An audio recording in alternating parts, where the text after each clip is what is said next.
যুবকটি মাটি খুঁড়ে একটি রহস্যময় কাঠের বাক্স খুঁজে পেল। ভেতরে ছিল একটি প্রাচীন চিত্রকর্ম। যুবকটি সেটি খুলতেই অলৌকিক এক জগতে শোষিত হয়ে গেল। সেখানে থাকা ঝর্ণার পানি এক চুমুক পান করতেই তার শক্তি শতগুণ বেড়ে গেল।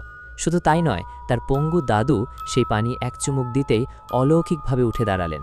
এমনকি তাদের ক্ষেতের ভুট্টাগুলো অবিশ্বাস্য গতিতে বেড়ে উঠল। সেই জাদুকরি ভুট্টা বিক্রি করতে যুবকটি শহরের সবচেয়ে বড় রেস্তোরাঁয় চলে এলো। সেখানে সুন্দরী রেস্তোরাঁ মালিকের সাথে তার দেখা হয়। মেয়েটি ভুট্টা পরীক্ষা করে অবাক হয়ে বলল, আপনার ভুট্টা সত্যি অসাধারণ সুস্বাদু। তখনই তাদের মধ্যে একটি বড় চুক্তি সই হলো। পরের দিন যুবকটি রেস্তোরাঁয় গেলে তার সৎ ভাইয়ের সাথে দেখা হয়। ভাই ধমক দিয়ে বলল, আমি এখানকার রাঁধুনি, এক কথায় তোকে বের করে দিতে পারি। সে বডিগার্ডদের আদেশ দিল যুবককে ঘাড় ধাক্কা দিয়ে বের করে দিতে। যুবক শান্ত গলায় বলল, মালিক নিজেই আমাকে খাওয়ার দাওয়াত দেবেন। সৎ ভাই তাচ্ছিল্য করে হাসল। কিন্তু ঠিক তখনই সুন্দরী মালকিন এসে উল্টো সৎ ভাইকেই রেস্তোরাঁ থেকে বের করে দিল। এরপর যুবক আর সেই সুন্দরী মিলে এক রাজকীয় ডিনারে মেতে উঠল।